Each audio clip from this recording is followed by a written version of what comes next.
Hello, and welcome to Sobercast, where we provide AA speaker meetings and workshops in podcast format. We're an ad-free podcast, and if you enjoy listening, please help us be self-supporting by visiting Sobercast.com, look for the donate link, and drop $1 or $2 into our virtual basket. We hope you enjoyed the podcast. Have a great day. My name is Corrie L. I'm a very grateful and enthusiastic member of the Worldwide Fellowship of Al-Anon and Al-Anon.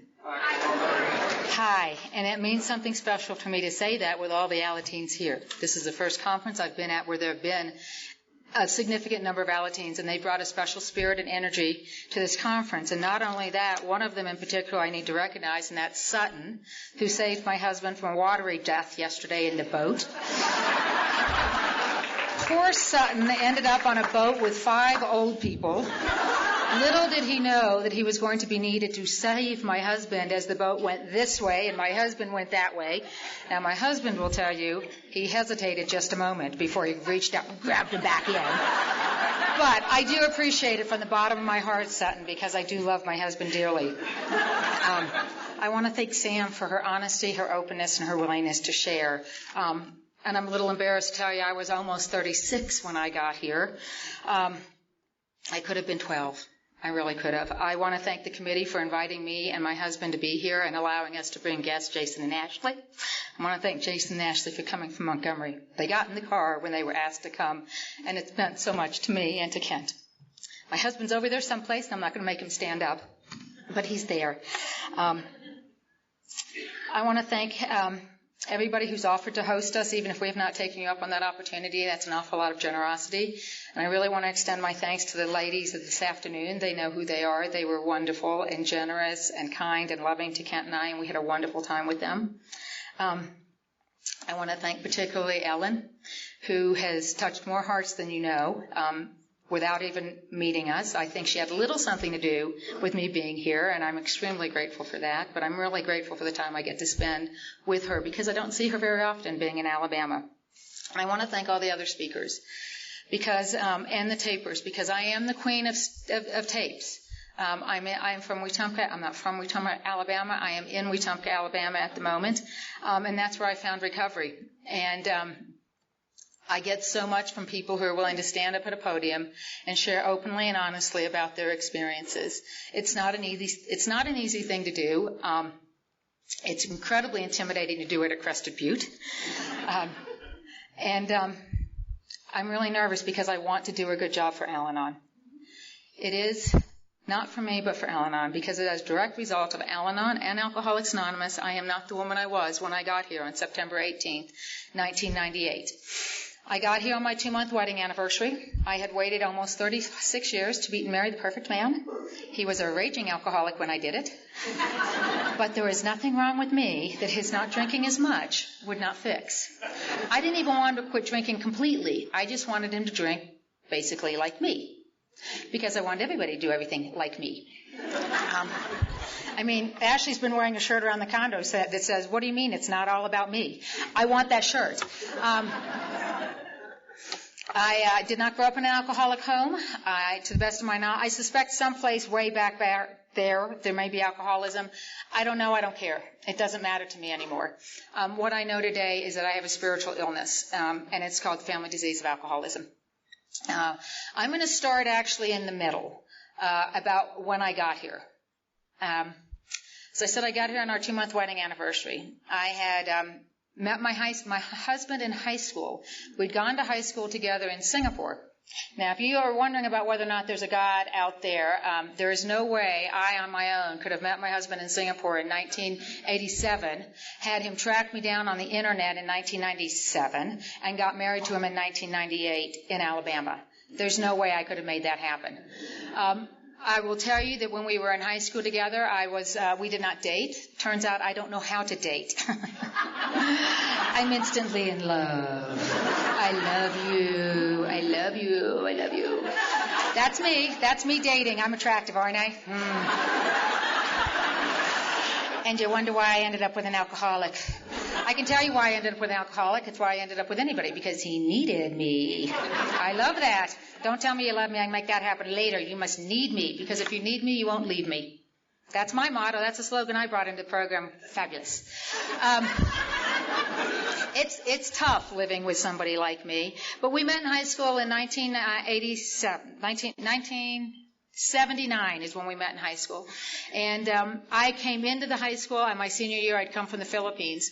I had spent, I'm originally Canadian. My mother is English. My father was Dutch. Spent most of my life growing up overseas. And by my senior year of high school, I was in Singapore. And I did not want to be in Singapore. I was sure that my father had done it to me once again. Poor, pitiful me, being put upon. And went to Singapore, and I met my husband. He was the he was a class president. No, he was a student body president. He was the king of the senior prom. He was voted most sparkling personality. He was voted best legs in powder puff football. And he still has some pretty nice legs. And he was a big man on campus. Everybody knew him. I was the new kid on the block. And by the time I had gotten to Singapore, when I was 11 years old, my parents moved to Liberia, West Africa. The three oldest of us were sent to boarding school. And when we were sent to boarding school, I believed at that time, an old idea in my head was the reason I was sent to boarding school was because my parents didn't want me or need me or I was a disappointment.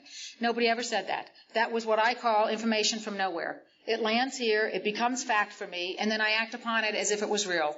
So I was convinced that the reason I went to boarding school at the age of 11 was because my parents didn't want or need or love me. And that's not true at all.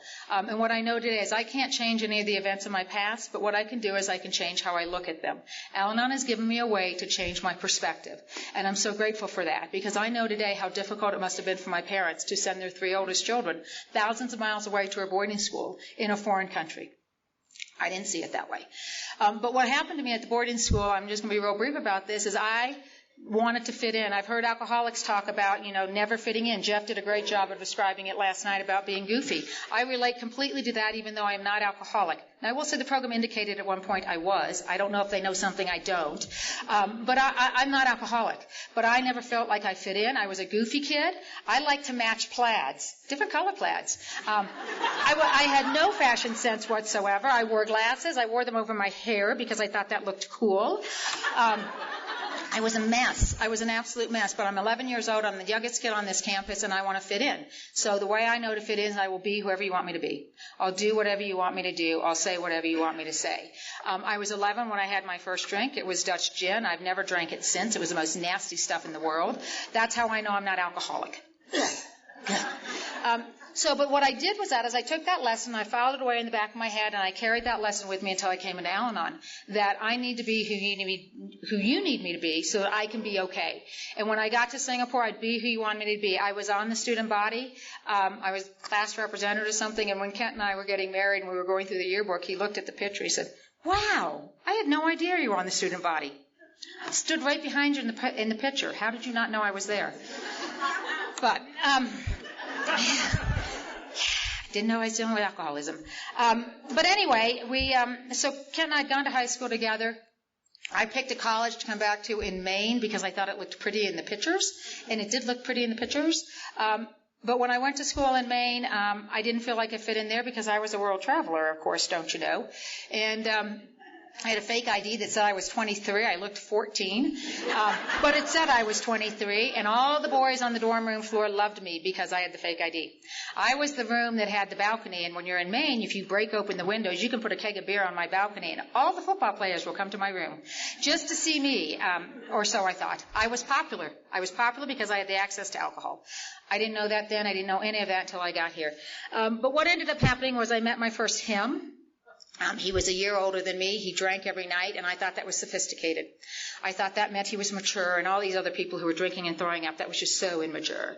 And he needed me, or so I thought, and the more he needed me, the more I needed to be needed, and the more I needed to be needed, the more needy I got. And that will push people away, just FYI. And he ran screaming into the night, as well as any normal person would have. But I was sure it was me. I was sure it was me, and I couldn't possibly stay on that campus because now everybody would know I had been rejected. So I needed to move. And so I moved to a university in the South because my parents had moved back to Atlanta. I went from Maine to Georgia, and I knew that was my first geographic when I got here, I figured out my first geographic. I didn't like who I was, how I felt. I've got to go someplace else. It'll be better there. And it wasn't, because what I didn't know is wherever I went, there I was. And I did not know I was my own problem. So this is just the kind of person I brought into my marriage with my husband. And I'd like to tell you who's the first alcoholic I encountered. I think that makes me look a little smarter, but it wasn't. The guy before Kent that I was most serious about, I met at a charity softball game. He was tall, which for some reason was important to me at the time. I'm not sure why, but he was tall. We were at a charity softball game, so he was socially conscious. That was important to me. He was athletic, and we went to the after party, and he was drinking beer, and he asked for my phone number. And I thought, oh, what a gentleman, he's asked for my phone number. So I left the party because I was working, and he called me about 10 o'clock that night, and he said, the party is still going on, and I'm staying on the couch right now because, my first ex-wife, she took everything I had, that witch, and that was not the word he used, by the way. And I need to get up and go to work in the morning. I thought, oh, and he's employed, tall, socially conscious, and a job. I have won the trifecta. And so I said, sure, come sleep on my couch. And he did sleep on my couch that night. It was the only night in the next 2.5 years he slept on my couch. Because as you recall, I don't date. I'm instantly in love. And I related so much to what Jeff said last night about Heidi expressing an interest in him. This guy expressed an interest in me. I'm in love. We're going to charge the road of happy destiny together. And that's really when I got my first experience to what alcohol will do to and for somebody, and what alcohol will do to me. And the story I usually share about being in that relationship, I was raised with values. I was not raised in a religious home, but I had some values, and I know my parents did not approve of my older sister living with her husband, the man who became her husband. But I wanted to live with this guy because I needed him to need me, and he needed a place to stay, so it made sense for him to live with me. And instead of just saying that's a choice I'm making, I justified, rationalized, and defended my decision behind that. Well, my sister did it, so I can do it too. And what I know about the family disease of alcoholism, what it will do for me is it will push every value, every boundary, every moral, every piece of self-respect and dignity I have, it will push it to the side. Because that's what the disease does to me. Because it's way more important for me to be with him than it is to be by myself. Because you see, by the time I'm with him, I don't like myself anymore. I don't like who I am. I don't know who I am. I don't think I'm enough. Somewhere in the back of my little brain came this idea that I am not enough. In and of myself, I am not enough. So I must be whoever it is you need me to be so that I can get some sort of validation about myself. So I was willing to live in some pretty unacceptable situations in order to be with him. And I knew nothing about the disease of alcoholism. I'm an incredibly well-educated woman. I have 7 years of a higher education. And it never once occurred to me to talk to this man about his drinking when he was not actually drinking. Never occurred to me. I would wait until he'd get to beer 7, 8, 9, and then say, that's your 7th beer. That's your 8th beer. That's your 9th beer. And then the beer cans would start flying at me, and I didn't understand it. I couldn't figure out. I was baffled by the idea of why was he getting upset? I'm simply trying to have a conversation with him. So I start to think. And I have a woman down in Alabama says, you are never too well educated to have a Jerry Springer life. And that's what I was living with. Because I was constitutionally incapable of keeping my mouth shut when the door opened. I was unable to keep my mouth shut. And because you see, when you have a progressive disease, the way I have a progressive disease, I am convinced that the only reason he will stay with me is because he needs me. And what's the best way to make a man need you is to give them a credit card. And so I had given him my credit card. I will report into you at the moment that has changed since I've been in recovery, and that is one thing that my husband does miss a little bit. But what happened, I'd given him a credit card, and for whatever reason, he liked to buy beer and weapons. And I don't know what that's about. But he would come home with a 12-pack of beer in one hand and a sawed-off shotgun he'd bought at the pawn shop in the other hand, and I could not keep my mouth shut.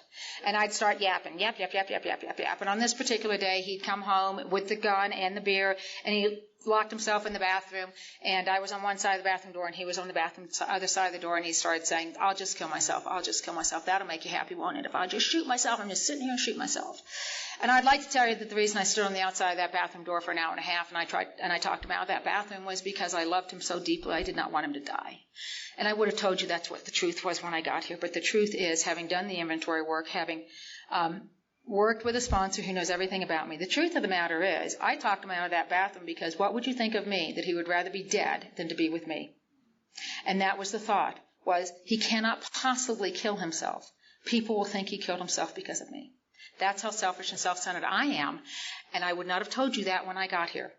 So that's one instance of living in a situation where alcohol played a huge role. The other situation was I had tried to talk to him a number of times. The first time I ever heard Ellen talk about explaining, I was like, oh my God, that's me. I love to explain. I just love to explain. I just know that if I explain it to you at the right time, when you're in the right mood, sitting in the right chair, and I've used the right words, and you were in the right mood, you will suddenly say, oh my God, I had no idea that's what you were saying. I am so sorry. We will do it your way. Bingo! Because I'm only doing it for all the right reasons. And so I was trying to figure out a way to tell this guy how much his drinking bothered me and to get him to not drink as much. So I did the only thing I knew to do, which was to think up my own solution. And so I blew up a photograph I'd taken of his son. We're in Alabama. It's fall. He's wearing an Alabama jersey. He's in the foliage. He's got football, and I blow this picture up. I didn't blow up to 5x7 or 8x10. I didn't even blow it up by 10x12. I blowed that sucker up to 16x20 poster size because I must get his attention, don't you know? I hang it on the wall directly across from his drinking chair where he will see it. And then I stand in front of it as if I'm Vanna White, and I say, if you don't love me enough to quit drinking, perhaps you love your son enough. I am here to report it did not work. It did not work. And that relationship continued to progress, as I'm sure that you know that it would. And when you have to purchase somebody's love, the purchasing gets bigger and bigger and bigger and bigger. And he came to me at one point and said that I think we need to buy a house. And what that translates into, the code talk that Father Tom was talking about the other night, the code, what that translates into is, I need you to buy me a house.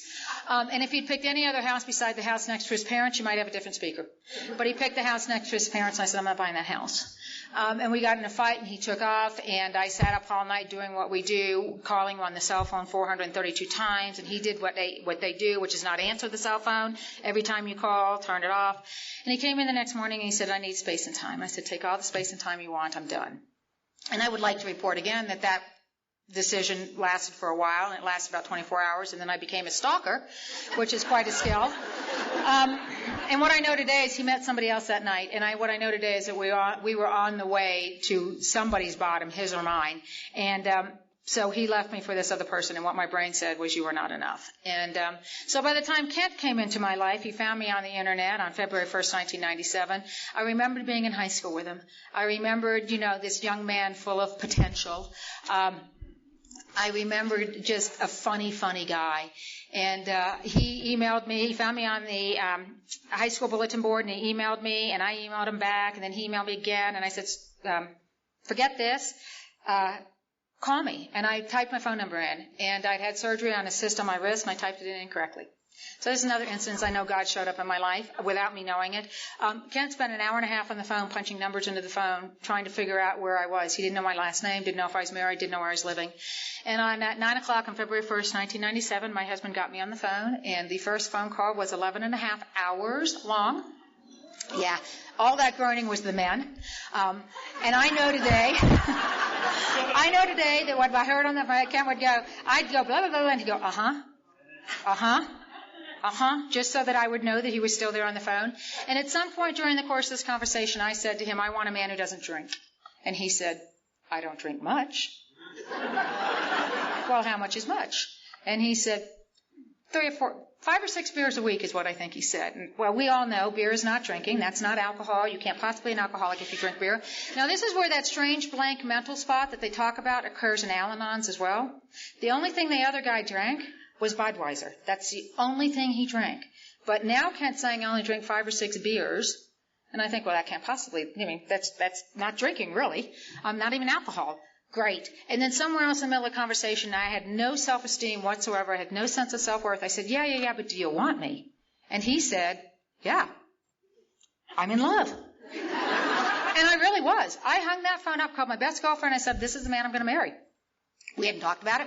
He was living in D.C. working for the airlines. I was living in Montgomery, Alabama. I was going to Montgomery, Alabama for 2 years. I've been there 26. Apparently, I am built for endurance, not speed. And Kent moved down to be with me. He likes to say I had what he wanted. I had a house, I had a car, I had insurance, and I had a job. And he moved in with me. And there were time periods during that year that we were dating, living together. Living in sin, whatever you want to call it. There was times during that year I was concerned about his drinking. I'd tell him I was concerned about his drinking. And I remember one conversation we had. He came home and I was crying on the floor of the living room, just sobbing. And I said to him, I think you have to drink to be with me. And he said, no, I don't. And he tried really hard to stop drinking, not to stop drinking, but to control his drinking. And what I know today is what he did was he cut back at home, but he sped up what he was drinking between the time he left work and the time he got home. So basically, I just made him drink more and in a more unsafe way because he was now drinking and driving. But I thought because he said he would stop drinking as much that I had some sort of control or power over that. And so what happened was my father called me in July of that year, and we had a thing with my little sister about getting married, not getting married, getting married, not getting married. And he said, pick a date. I'm not going through with you what I went through with your little sister. So I picked my parents' 40th wedding anniversary. I thought that'd be a great weekend to get married. And he said, fine, hung the phone up, and I called Kent. I said, hey, how do you feel about getting married on March 28, 1998? And he said, okay. We hadn't talked about it. He hadn't asked. It was immaterial to me. I had my man, and by God, I wasn't letting him go. So he called me back about 15 years later, and about 15 minutes later, and I need to clarify this. I need to clarify this a little bit. And Kent's giving me permission to tell this part of his story. When in 1992, he was married to somebody other than me, and his drinking drove him to abandon that family. And when he left with nothing except what he had. He didn't have any paperwork, nothing. He never expected to get married again. So he did what drinking alcoholics do, which is they drink and they don't worry about anything else. Tomorrow will be whatever tomorrow is. So when I called Kent on that day, I wish I had a camera or a picture of his face. I wish I had a picture of mine, because he called me back 15 minutes later and he said, hey, do you think I need to get divorced first? Yes, I do. But you see, God does for us what we cannot do, and he works in strange and mysterious ways, because I have a unique ability. My career gives me the ability to plan a divorce on one hand and a wedding on the other. Now, it never once occurred to me to wait until he's actually divorced to plan the wedding. Because you see, I have my man, somebody's going to steal him from me. I must keep him now that I have him. So I am doing this double life thing. I'm planning this divorce on one hand. I'm planning this wedding on the other hand. I'm never telling anybody what's going on. Nobody knows this. And then my father calls me and says, something's wrong. You've got to come home. I lived 4 hours from my parents. I'm one of 4 children, but I'm the one who's the closest. And I came home and I went with the doctor with my parents, and that 2 weeks after that, they diagnosed my father with brain cancer. And that was on August 25th, 1997. And I started praying to this God, and I said it this afternoon, the God of my expectation. Please, God, let him live. Please, God, let him live. Please, God, let him live. If you just let him, I'll do whatever you want me to do, God. Please just let him live. And my father passed away on September 25th, 1997 of brain cancer, within 6 weeks of being diagnosed. And I knew at that moment that God had killed my father. And the God of my expectation had killed my father, but that is not the God of my understanding today. Al-Anon's given me the ability to look at that experience so differently. I'm so grateful that my husband and my father got an opportunity to meet. So grateful that my husband got the opportunity to ask my father for permission to marry me. And I'm so grateful that my father got an opportunity to meet the man that is my husband. My father and my husband laughed a lot in that last 6 weeks. And I'm so grateful for that today. I was not grateful on September 25th, 1997. I was angry with God. I was sure that God hated me. I was convinced that I was a bad girl. I was on the bad girl list. I have come to learn I was on the goofy girl list. I was not on the bad girl list. But I was sure that was it, and I made a conscious decision that moment that I was never going to pray to that God again. So when I came in on September 18th, 1997, imagine my shock when I saw the word God on the steps. That was not pleasing to me. But we pushed the wedding back. We got married in July. I do like to share that even though we pushed the wedding back, Kent's divorce papers were signed on February 18th, 1997. You have to wait 30 days in Alabama to get February 18th. You have to wait 30 days to get married. He could have gotten married. He would have been eligible for marriage on March 18th, 1997, and the original wedding date was March 28th. So how good am I that I had him divorced within 10 days of the wedding? So, because that's how powerful I am. So one of the things my father had made Kent promise. Kent told me all the time he was estranged from his family, and my father made him promise to invite him to the wedding. And Kent did, and we invited him to the wedding. We got married in July, and this is the insanity of the disease of alcoholism. I do not drink. Kent came to me before his parents came to the wedding and said, "My parents don't know I drink." I said, "Really? That's a little odd. You're 36. "Yeah, it's a long story. They don't know." I'm like, "All right, fine." So he said, "We need to get a refrigerator and put it in the bedroom so I can have beer while they're here." That sounded brilliant to me. There was nothing remotely odd about that conversation. So, of course, we bought the refrigerator, filled it full of beer, and we got married on July 18th, 1998. And we went to Ireland on our honeymoon. He's grateful that he got to drink in Ireland. We hope to go back when he won't be drinking in Ireland. We came in on September 18th, 1998. What had happened was we'd gone to play putt-putt golf at a little gardens about an hour and a half from us, and I knew nothing about the disease of alcoholism. I had no exposure to the disease of alcoholism. I had no idea about being restless, irritable, and discontented. And I did not know that Kent could drink or he could do something, but he could not do both. I didn't know that.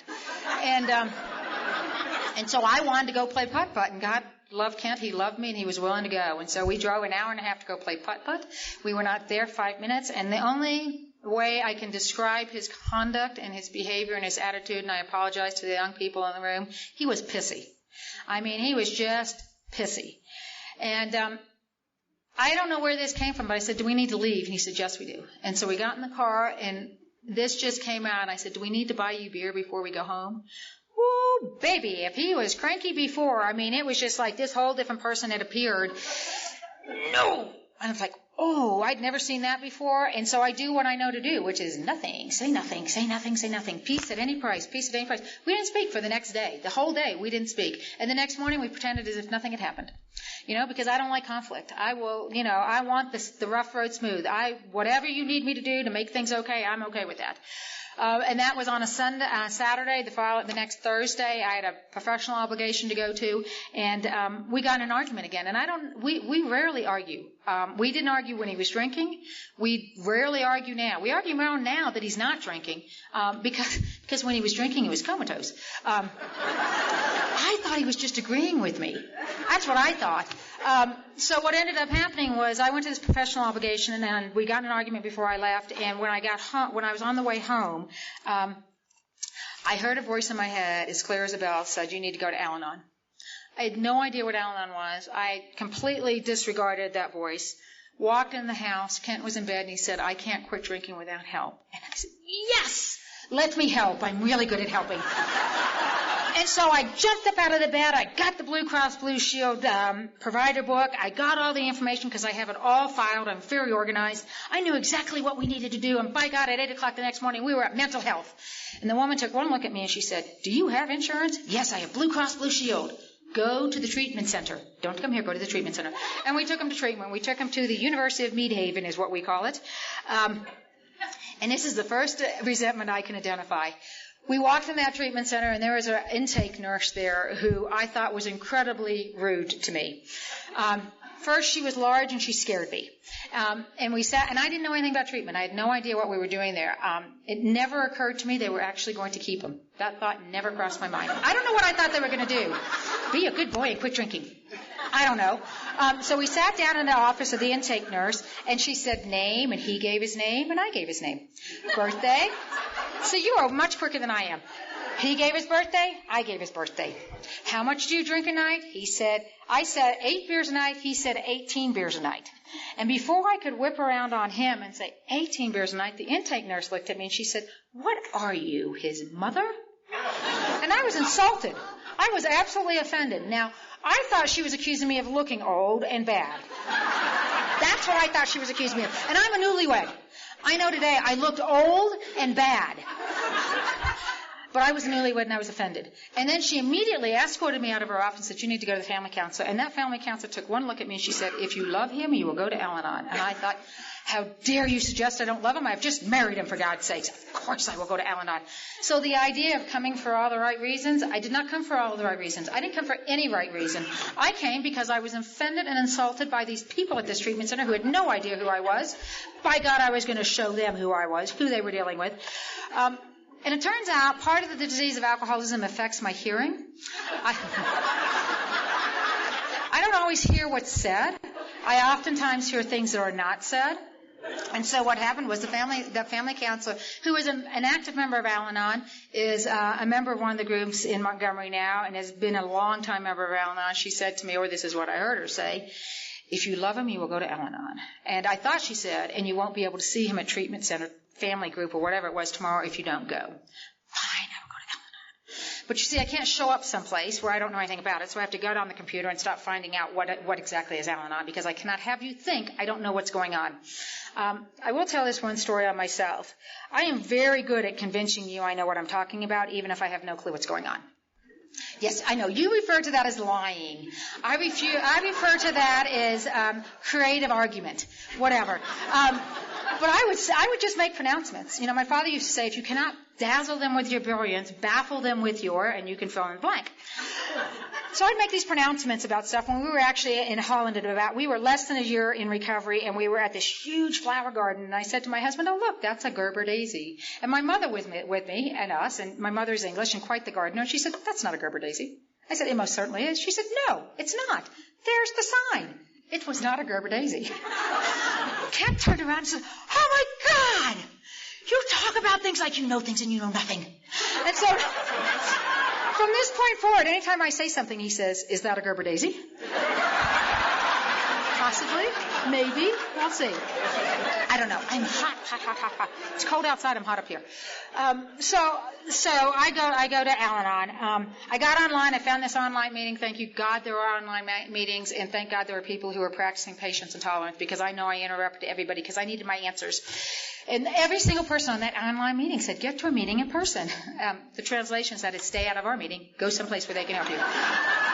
And so I went to the meeting at the treatment center the next day, and there were 3 little old ladies in that meeting, and I don't mean to offend anybody. I was 35 years old. They had blue hair. They looked like they were 105 if they were a day. And I also have a disease of perception, and I thought how old they were, and I walked in that meeting, and they said, this is what I heard them say. Oh, honey, he'll drink again. They all drink again. But have hope. And I thought that was the stupidest thing I ever heard, and I burst into tears. And I didn't know what I was getting myself into. I didn't know what we were getting ourselves into. And they did say something about literature in that meeting, and so I intuitively knew I needed the books. So I bought every Al-Anon book they had. I hauled them around in the canvas sack. I don't know if everybody else has done that. I hauled those books around the canvas sack because I knew my answers were in those books. My only problem was I did not know what the questions were. And the questions I was asking was, what is wrong with him? Why does he do what he does? I don't understand why he drinks the way he drinks. I don't understand if he loves me, why he won't stop. And what I know today through the program of Al-Anon is that love has nothing to do with it. Love has absolutely nothing to do with it. My husband is not a bad guy trying to get good. He is a sick guy trying to get well. He has a disease called alcoholism. And I went to family counseling like they told me to go, and I'd walk into family counseling, and they would say, the family counselor who, had insulted me said, did you go to Al-Anon this week? Yes, I did. How many times did you go? And I'd tell her, and she'd write it down. She said, what'd you learn? And I'd tell her, and she'd write it down. And I intuitively knew. They'd said something about if you go to all 8 weeks of family counseling, you will graduate with a certificate. And I knew that this Al-Anon stuff was extra credit they were not telling anybody about. And if I was going to graduate number 1 in my family counseling class, so I was going to keep going to Al-Anon to be the best student ever. But what happened was 4 days into this deal, 2-month wedding anniversary, 4 days into this deal, my husband came home and said, and that's another resentment, by the way, 28-day treatment, they sent him home after 4 days. 4 days. Came home and he said, I need to be rigorously honest with you. That's not a conversation I like to have. And he sat me down and he said to me, there are some things I need to tell you. I am not a college graduate. I dropped out of VMI in my third year to join the Army. I did not get an early out from the military when the drawdown happened in 1992. There is not $25,000 sitting in a bank account in Northern Virginia, which is the result of the drawdown, of the early out. I got kicked out of the Army for alcohol rehabilitation failure. And this is not my first treatment center, it's my third. One of them was a year long. Yeah, I can tell the Al-Anons from then who groan at that. And I will tell you, the thought never once crossed my mind to leave. Because like I said, I'm built for endurance, I'm not built for speed. But I had an idea in my head, and this goes back to how selfish and self-centered and self-absorbed I am and how important it is about what you think about me. I had told my husband before we married, I will be a widow before I'm a divorcee. And he said, okay. And about 3 seconds later, he said, that means I need to be dead. Yes, it does. And the sad part, we laugh about that, but the sad part about that is yet again another time I wish this man dead that I absolutely adore. I'd rather him die than to have you think I'd failed at my marriage. And that says an awful lot about how sick I was when I got here. So that was 4 days into this program, this recovery journey that we're on. And he will tell you when he talks, he slept like a baby that night. I did not. But it never crossed my mind to leave. I thought, all right, what am I going to do? And I didn't know what I was going to do. And after my husband was honest with me, he went back to the treatment center the next day and was honest with them. And this is why I'm so incredibly grateful to the program of Alcoholics Anonymous, because this treatment counselor was a member of Alcoholics Anonymous, and he said, you need to go to Alcoholics Anonymous. And Ken said, I've been to Alcoholics Anonymous. And the guy said, yeah, really? And said, do you have a home group? No. Do you have a sponsor? No. Have you worked the steps? No. And the guy said, you haven't been to Alcoholics Anonymous. You're going to Alcoholics Anonymous tonight. And they sent Kent to Alcoholics Anonymous on that night. And Kent came home at that meeting, and he said, I have to go to a meeting every day for a year. And this is how spiritual I was. And I said, what the hell am I going to do? I'm a newlywed. And he said, I think you should do everything in Al-Anon that I do in AA. And that began what I used to refer to as the year-long period of my husband sponsoring me in Al-Anon. Turns out it was only 6 months. Felt like a year. Because I am only going to meetings. That's what I'm doing is I'm going to meetings. I don't have a sponsor. I'm reading literature, but I don't know what I'm reading because I don't know what the problem is. And I'm not talking to anybody about what's going on with me because, you see, there's nothing wrong with me. If he would just act right, I would be fine. And when you come to Al-Anon, they tell you, if you stay with us, you're going to discover there's something seriously wrong with you. And what I've discovered is everything I did stone cold sober. Everything I did was a direct result of my sick thinking. And so then Kent came back and said that he had to go to a meeting for every day for a year. And then what am I going to do? I'm going to go to a meeting because he's at a meeting. I'm not going because I want to go. I got nowhere else to go. So I'm going to the meeting. He's going to the meeting. He decides after about 3 days that he's going to get into shape. So he's going to start running. And because I'm not working any program of recovery, I'm going to help him run, which sounds insane now. And so we're going to run 3 days a week, 2 miles a day, 2 miles at a pop. And I'm dealing with alcoholism. I don't know what that is. So within a week, we're training for a marathon. And when I say we, I mean we, because he's out there running and I'm out there riding my little $79 Walmart bike, keeping up, helping him when he runs. God almighty, it was unbelievable. And this sponsor of his, I will tell you this is my experience. His first sponsor, I did not like his first sponsor. His first sponsor did not like me. Turns out that's completely immaterial for either one of you to recover in a program. And this sponsor gave Kent this little sticker that said, you are looking at the problem. And we put that on the bathroom mirror, and Kent looked at it every morning and every night with this little tiny bathroom the size of this podium. And every night and every morning I'd look at that sticker, and every night I'd look at that sticker, and I'd say, God, that is so good for him. That is just so good for him. And at about 2 months in, his sponsor said that he needed to go to this conference called Serenity by the Sea in Panama City, Florida. And I had no idea what Alcoholics Anonymous was, but I had this idea I'd made up in my head that at the Alcoholics Anonymous meetings, there were all these beautiful women there. They were all wearing tank tops. They were all in cut-off shorts. They were all sitting on the boys' laps, and they were all wiggling. To the best of my knowledge, nobody's ever identified that meeting. But I was convinced that that's the one he was at. And so Kent came home and said, we need to go to this conference. And I said, we can't afford to go to this conference. I had this huge fear of financial insecurity. I don't know where that came from, but it was there. And I know today it's because the fear of financial insecurity means I don't have to trust God. And I'm grateful to Ellen and to Dick for being willing to share their experience on that. But I had this huge fear of financial insecurity. And Kent said, I'm not proud of this, but it's what happened. I made him call his sponsor. I stood next to him as he called his sponsor, and he said, Corrie says we can't go to this conference. And his sponsor apparently said something along the lines of, you said you were willing to go to any lengths to go to the conference. Click. Actually, he said, you're already in debt. What's another $250? Click. And Kent turned around to him, and for the first time ever, he said, I'm going to this conference with or without you. You're welcome to come with me, but I'm going to go.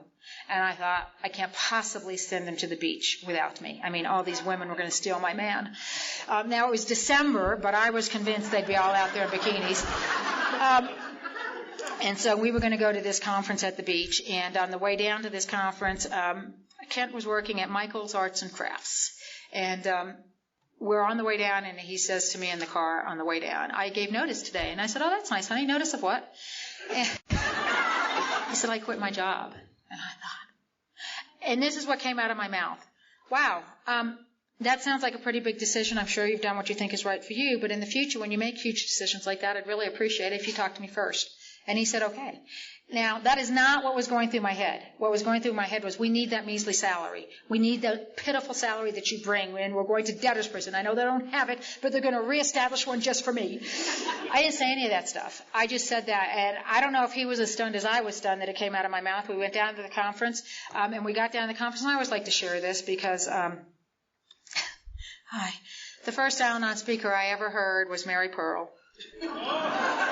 The first AA speaker I ever heard was Clancy. The only way I can describe that experience was I was horrified. I was absolutely appalled that people would get up in front of a microphone and fill rooms full of complete strangers and give what I would consider a confession in my profession. I did not hear anybody give Miranda warnings.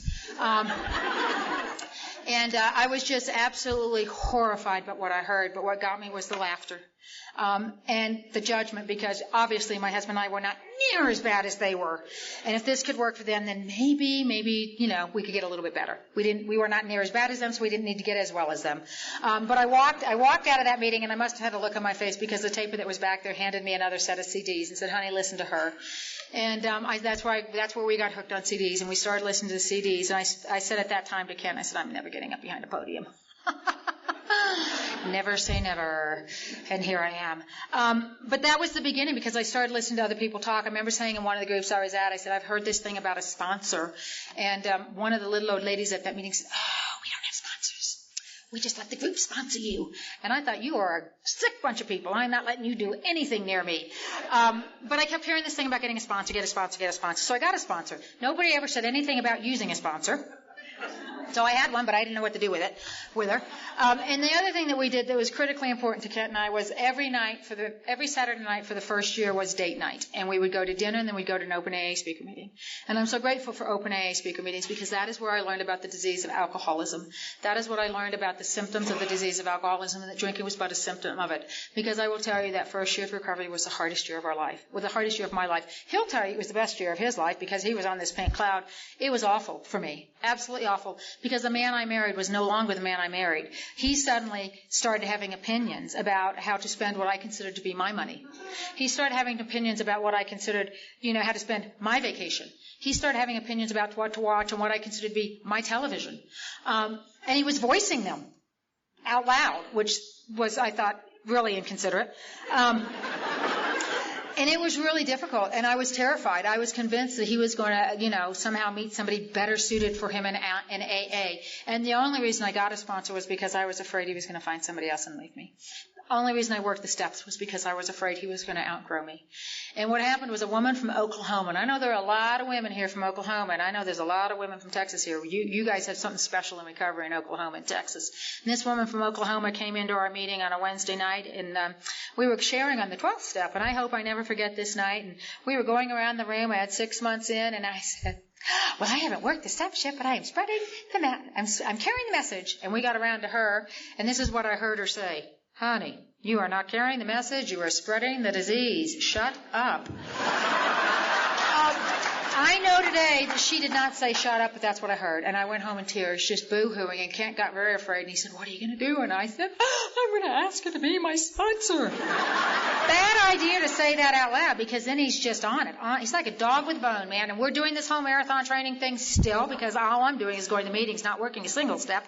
And we're on the bike one Sunday morning, and I'm on the bike, and he's running, and he's jabbering. He likes to talk when he exercises. I don't like to talk. And he's talk. Got a sponsor. What step are you on? What step are you on? And I will tell you this, we plant seeds we don't know we planted. And the seed that Mary Pearl had planted was, homicide is an option. And so I whipped around on the bike, got up to the house, and picked the phone up and called this woman and said, will you be my sponsor? And she said, why me, honey? And I said, because I'm going to kill him. I'm going to run him over with the truck. I can make it look like an accident. And she said, no, why me as a sponsor? And I said, this is God doing for me. I want what you have. I said, I want what you have. I didn't know what she had, but I knew what she was living with, and I knew she was living with it with grace and dignity and laughter. And I wanted that. And there was not a lot of laughter in our house at that point. And she said something incredibly important to me. She said, are you willing to do what I've done for as long as I've done to get what I've gotten? And I said yes. Had no idea what I was agreeing to. But I said yes. And that was the willingness and the teachability that we talked about earlier this afternoon, being willing to take the action. And that was the first time I stood up and took responsibility and accountability for my own recovery. And she started me in the steps. And we started working. And I did that fourth and that fifth step, and I did the sixth and seventh step, and I did the eighth and ninth step, and I started making those amends. And I thought the 10th step said, continue to take personal inventory, and when we were wrong, promptly admitted it to our husband. And she clarified that for me. I didn't have to admit everything to Kent, but I needed to run stuff by her, and I started running stuff by her, and our life started to change. And Kent was working with a sponsor, and he'd gone back to school, and things were getting better, and things were getting better, and things were getting better. But when I made that third step decision with her, one of the decisions I made, we actually talked about this recently, the decision I made was not only to go on with the rest of the steps, but this was a commitment I was making to me. It was no longer an option not to be an Al-Anon. It was no longer an option not to come to meetings. It was no longer an option to, maybe think someday in the future I won't need Al-Anon. I made the decision then and there. Al-Anon was a way of life for me. And if I wanted to be happy, George, and free, this was a commitment that was always going to be in my life. And I've never not come to meetings. I've never not had a sponsor. I have never not worked the steps. And that's just how that's worked for me. And our lives began to change. And Kent came to me and said, I really feel like I need to grow financially. I need to be responsible financially. And we did that thing about 3 times before we came up with this plan that it was making me crazy watching the credit card bill. It was just making me absolutely insane. Couldn't figure out how he could charge all that he was charging in 30 days. What are you buying? It made no sense to me. And so my sponsor and I came up with it, and I talked with Ken about it, and we prayed about it, and we had a group conscience in the family about it, and we gave him an allowance. That was going to work for us. He was going to have the allowance. And that was great. And he came to me a few years into recovery, and he said, I really feel like I owe the military something because I got kicked out of it. I want to apply for voluntary deployments to Afghanistan and Iraq. Now, when I married Kent, he was not in the military.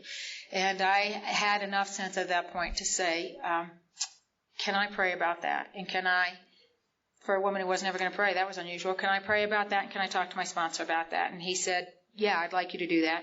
So I went to my sponsor and said, oh my God, he wants to deploy. Because it turns out I'm a tad melodramatic. And this is the extent of the entire conversation I had with my sponsor about this particular issue. Do you practice the 5th tradition in your marriage? Well, yes, you know that I do. What is the 5th tradition? Well, we practice the 12 steps of AA ourselves. We support and encourage our alcoholic relatives, and we give welcome and comfort to families of alcoholics. Well, if you're going to support and encourage your alcoholic relatives, how can you possibly say no? Well, when you put it that way, I don't guess I can. Okay. That was the entire conversation about that. So Kent started applying for voluntary deployments, and I started doing, I got involved, my sponsor got me involved in service, and I started at the GR level, and I became a DR.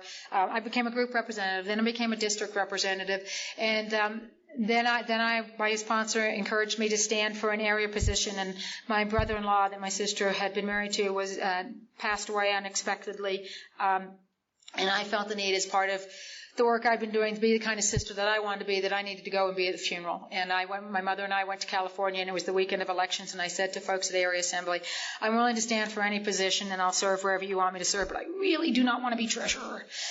And they said, okay. And they called me right after the funeral. Hey, guess what? You're treasurer. Of course I am. And so I did that for 3 years, and then I stood for chairperson for 3 years. And in the course of that, the time I was chairperson, we were having a lot of issues. We were a joint area. We met with AAs, and we'd done it for years. And we were in a really, really, really crummy hotel, And the AAs were not willing to move, or they were looking to a place to move that wouldn't include us. And as a chairperson, we brought it to the assembly that perhaps we needed to be self-sufficient. We needed to practice the seventh tradition and hold our own assemblies. And I was the part of that process, and we became a standalone assembly. And it was difficult because a lot of folks in AA thought we were making a bad decision, but it was a decision that we felt as Al-Anons we needed to make, and it's been a good decision for the Al-Anons. But I didn't stand again after that. I made the decision. I stood for delegate and didn't get it, and for about a second I was like, oh, they don't like me, and then I thought, I don't want to be delegate. Great, yay! And I didn't stand for anything else, and that was a good decision for me because things started happening. And one of the things that started happening was Kent came to me at about 7.5 years of sobriety, and he said to me, I've gotten us into some financial difficulty. And I said, really? What do you mean we? And he said, I've been getting some unsolicited credit card offers in the mail, and I have been accepting them, and my monthly allowance will no longer cover the costs of the monthly payments, and we're in trouble. And I said, all right, one, it's only money. We'll figure it out, which was not me speaking. It had to have been God speaking. But I said to him, what are you willing to do differently? Because I am not willing to continue to live like this. And so he had to make some decisions in his program, and what he ended up doing was he ended up changing home groups, he ended up changing sponsors. There was nothing wrong with his home group or his sponsor, but he had ceased to be willing to be sponsored. And I know today there's a difference between having a sponsor, using a sponsor, or allowing yourself to be sponsored. And he had ceased to allow himself to be sponsored. And I knew he had ceased to allow himself to be sponsored. I was watching this man. I love this man dearly. I love him with all my heart. I was watching what was going on in the house. Things were appearing in our house that should not be appearing on his allowance. For example, I came home one day and there was a ginormous gun safe in the garage. And I said, wow, that's a really nice gun safe, honey. And he said, yeah, I bought it on layaway. My husband's not bought anything ever in his entire life on layaway. And I thought, yeah, that's not actually, that can't possibly be true. But I didn't, that's nice, honey. But I called my sponsor, and she said something very important to me. She said, you can interrupt this process for him if you want to make yourself feel better, but he may not get where he needs to go. Are you willing to do that so that you will feel a little bit more comfortable? And I wasn't willing to do it. But I didn't take any of that to him. I took that to my sponsor. I did the work with my sponsor. I continued to do the inventory work. I continued to work the steps. I continued to be active in my program of recovery, and I watched my husband go where he needed to go. So that when he came to me and he said, this is where we're at. And I know people are wondering, how much debt could he gotten you into? He got us into $42,000 of credit card debt in 2 years. It was quite a shocker when we sat down and added all the numbers up. But what we did is what we've learned to do in Al-Anon and AA. We had a group conscience meeting. We made a plan. We invited God into the plan, and we did the plan that we believed God had in mind for us to do. He wanted to not spend anything for a year or two, whatever it took, and I was not willing to do that. When I came in, I had a 3-year financial plan that if we did not spend a dime on anything, and I mean not a dime on anything, food, gas, mortgage, nothing, we could have had my 3-year financial plan paid off. And when he came to me, we were this close to my financial plan being paid off, and now we're $42,000 in debt.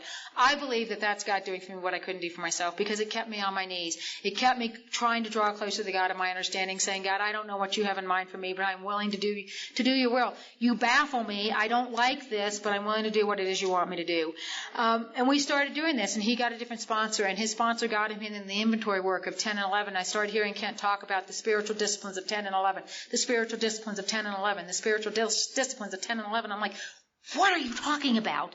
And we started talking about it. And it's about step 10 for me is not merely saying, when we were wrong, promptly, continue to take personal inventory. When we were wrong, promptly admitted it. I said it this afternoon. I thought that meant saying, okay, I'm sorry, I was wrong. Maybe to somebody else, maybe to the person I'd harmed, but it wasn't, that was it. And step 11 was, you sought through prayer and meditation to improve your conscious contact with God, praying only for knowledge of His will and the power to carry it out. I was praying for God's will and the power to carry out. I wasn't seeking to improve anything. I was saying, Please help me be the woman you want me to be in the morning. Thank you for helping me not kill anybody today. That was what I was doing in the program. And so we started talking about this, and he started doing some things, and I started watching him, and I started getting interested in what he was talking about, and we started doing some reading. We were reading spiritual literature. We were reading a variety of things. Including the big book. I was reading things in there, and I started putting some of this stuff into practice. And Kent came to me, and we were at dinner with my mother. One of my amends to my parents is to be the kind of daughter that she wants me to be. Not the kind of daughter that I want to be, but the daughter that she wants me. And one of the things Kent and I do as an amends to my mother is we take her to dinner every week.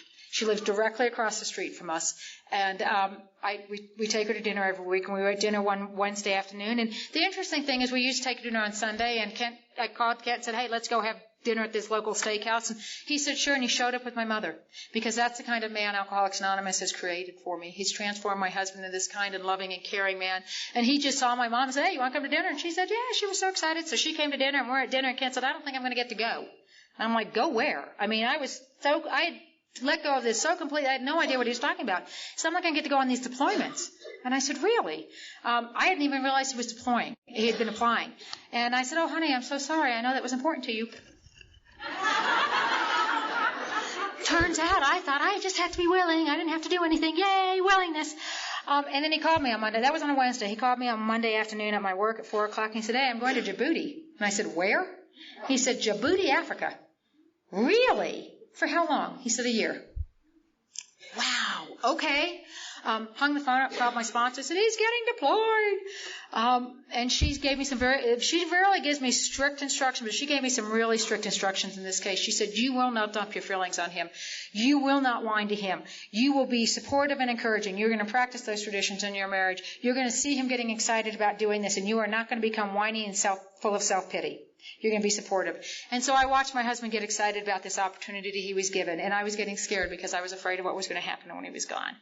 And so I said a little prayer. I didn't say it out loud because I didn't want God to actually heal me, and I said I would be willing to work with anybody who asked me to work with him during the year that he was gone. And I thought that year was going to be all about Kent. And I was actually on my way to Nashville, Tennessee. It was the weekend that I met Lee for the first time. Kent came in August and said, I've got to be in Djibouti in 10 days. I have 10 days to put my husband on a plane. I won't see him for a year. And so we got him all packed up, and he said, I don't want you to cry at the airport. And I said, I'll do my best. And I did not cry in front of him at the airport. But I managed to make it out to the car, and I put my husband on a plane and sent him to Djibouti, Africa on a Tuesday afternoon. I had to be in Nashville to talk on a Thursday. And I got to Nashville, and they had chocolate-covered strawberries in my room for me. And Kent called me and said, I'm in a tent with 60 guys and no air conditioning. It's like 150. And I said, well, it sucks to be you. I'm in a room with chocolate-covered strawberries. And my sponsor had said, when he left, find something that you guys can do together, that he's there and you're here. And so I said that to Kent, and Kent said, hey, guess what I figured out we could do? And I said, what? He said, we can scuba dive. I'm like, great. I'm afraid of being underwater. But I didn't say that to him. I said, great. And I was convinced it'd be 9 months before he'd learn to scuba dive. Well, somebody pulled some strings from my husband. He was on scuba diving on Monday. He called me and said, my first lesson is today. When's your first lesson? Crap, Wednesday, I guess. And so I learned to scuba dive. I learned to scuba dive because Al-Anon told me I could do things I never thought I could do. Al-Anon told me, show up and be that woman that you think God's calling you to be, that he's created you to be, and that he challenges you to be. Nobody said it was going to be easy. And we continued with the whole financial plan that we'd come up with, and Kent was working over there. And the one thing he asked me before he left, he said, people are saying, I really need to be sure you're okay with this. And I said, can I ask you a question? He said, yes. I said, is this part of your 9th step amends to the military? He said, yes. I said, honey, then do it. Why would I stand in the way of you making that amends? And the only reason I knew to do that was because I knew what the 9th step was, because I was an Al-Anon. I knew how important it was because I had worked that 9th step. I knew how important it was because I'd worked all the steps. So Kent got to go and have this fabulous opportunity, and I was sure it was all going to be about him. And I spent that entire year working with people, showing up with people, taking people through the steps, getting on a plane, going places I never thought I would go. Being of service to the God of my understanding and to my fellows. And that's what I did for that whole year. And at the end of the year, what I realized was, well, he had a great time. And one of the things that happened as a direct result of that was I got an opportunity to go to Tanzania, Africa in the middle of that year on an 8-day photo safari with my husband and a private guide. My husband bought me an incredibly beautiful camera. I took 4,200 pictures, and that's no exaggeration. And I got to scuba dive in the Indian Ocean with this man that I love. That would not have happened had I been in charge. That would not have happened without the program of Al-Anon, because I didn't think I could do any of the stuff that I did. And at the end of the year, what I realized was, for the first time ever, I am enough. In and of myself, I am enough.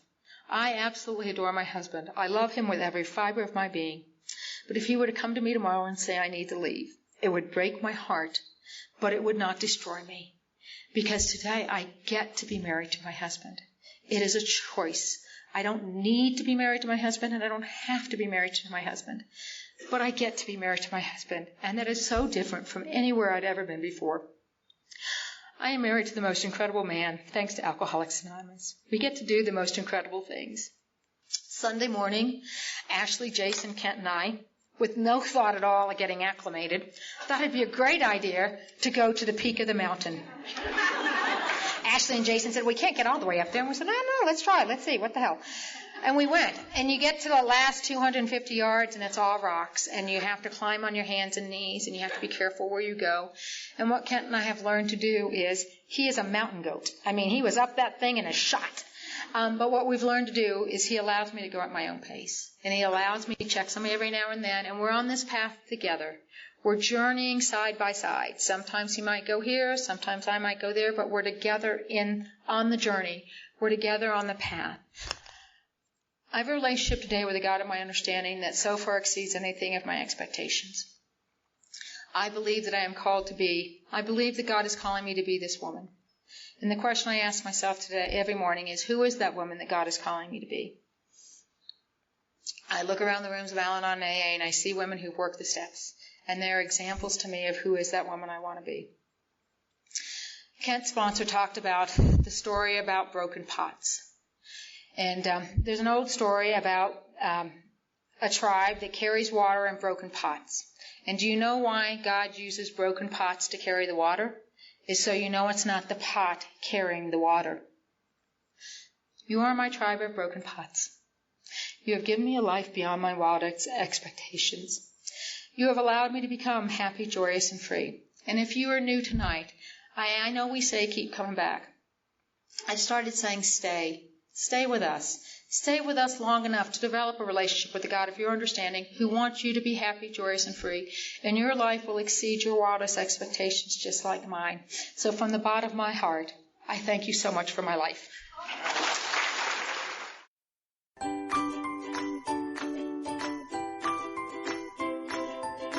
Thanks for listening. I hope you enjoyed the podcast. Sobercast is ad-free, and we'd like your help in order to keep it that way. So if you'd like to help us be self-supporting by pledging $1 or $2 a month, visit Sobercast.com and look for the donate links. Thank you very much.